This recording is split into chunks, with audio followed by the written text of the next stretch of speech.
নমস্কার, কার্তিক ব্লকে আপনাদেরকে জানাই স্বাগত।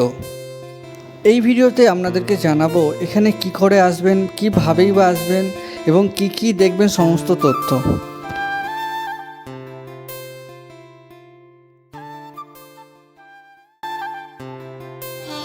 হাওড়া রেলওয়ে স্টেশন থেকে যে কোনো আপ হাওড়া বর্তমান লোকাল ভায়া কাটোয়া লোকাল ধরে চলে আসুন বারুইপুর রেলওয়ে স্টেশন। এছাড়াও ব্যান্ডেল থেকে লোকাল ধরে চলে আসুন বালিহল স্টেশন থেকে লোকাল ধরে চলে আসুন বারুইপুর রেলওয়ে স্টেশন। স্টেশনের বাইরে বেরোলেই আপনারা পেয়ে যাবেন টোটো এবং অটো, মাথা পিছু 15 টাকা করে নেবে। Welcome back to my YouTube channel. তো চলে এসেছে একটা নতুন ভিডিও নিয়ে। এর আগেও একবার গেছিলাম, আর আমার সাথে মোহিনী আছে। মোহিনী বোম্বা মন্দিরে কোনোদিন যায়নি, এই ফার্স্ট টাইম যাচ্ছে। তো অনেক দিন ধরে যাবে করছে, ভাবলাম যে আজকে ছুটি আছে, ছুটির দিন আছে, চলো।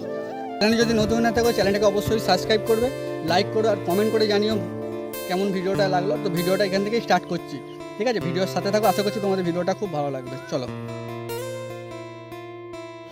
বিকেলবেলা সুন্দর প্রাকৃতিক ভিউ দেখতে দেখতে আমরা পৌঁছে গেলাম হুগলির বনমালীপুর ব্রহ্মধামে। আর এই হচ্ছে বাইরে থেকে ভিউটা।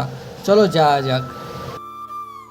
আর বন্ধুরা, মন্দিরের বাইরে কিন্তু বাইক রাখার এবং 4 চাকা রাখার কিন্তু ব্যবস্থা আছে।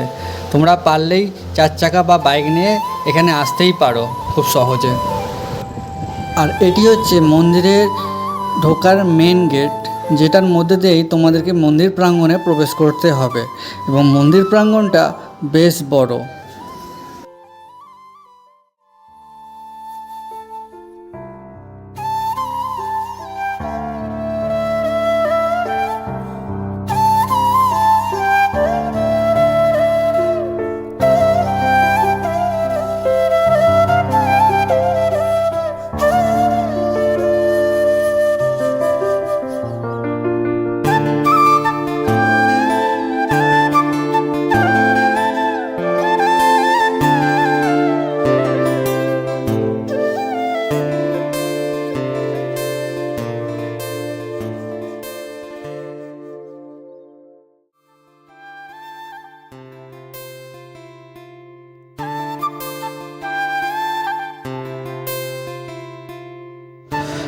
মন্দিরের বিগ্রহটি শ্বেত পাথরের তৈরি।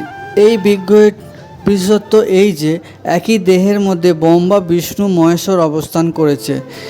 এই মূর্তিটির ওজন হচ্ছে 350 কেজি।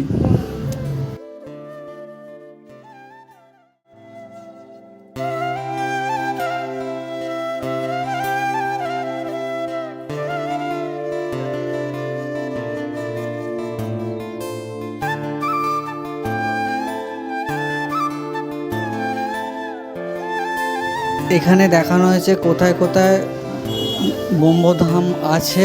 আমরা যেটাতে আছি 3য় ধাম, অর্থাৎ কলকাতায় অবস্থিত।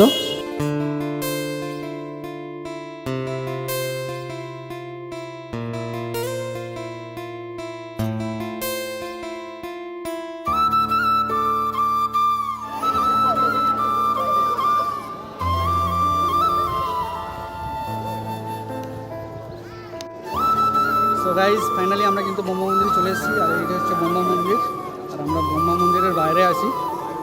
আমাদেরকে পুরো সাইডে আবার ঘুরিয়ে দেখাবো। খুবই সুন্দর লাগছে, আর সূর্যটা জাস্ট অস্ত যাচ্ছে, এত সুন্দর লাগছে, ভিউটা মারাত্মক লেভেলে লাগছে। আর ওয়েদারটাও কিন্তু বেশ সুন্দর আছে। তোমাদের দেখাচ্ছে, একবার দেখো।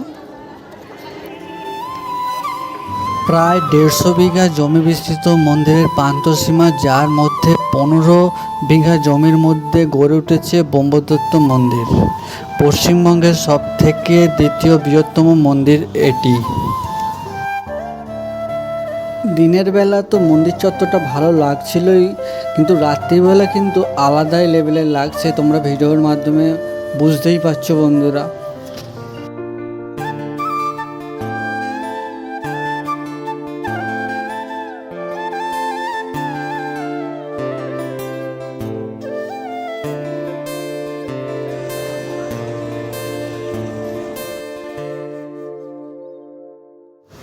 আর বন্ধুরা, এই মন্দিরের ঠিক নিচে গর্ভ গিয়ে বাবা শিবের একটা মন্দির আছে, তোমরাও সেটাও দেখে নিতে পারো।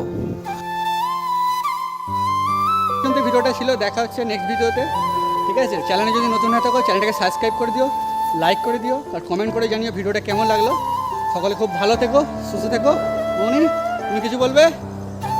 টাটা। মনি বলে দিয়েছে টাটা। তো ভিডিওটা এখানে এন্ড করছি, দেখা হচ্ছে একটা নেক্সট ভিডিওতে, নতুন জায়গায় নতুন ভিডিও নিয়ে। সবাই ভালো থেকো, সুস্থ থেকো, টাটা।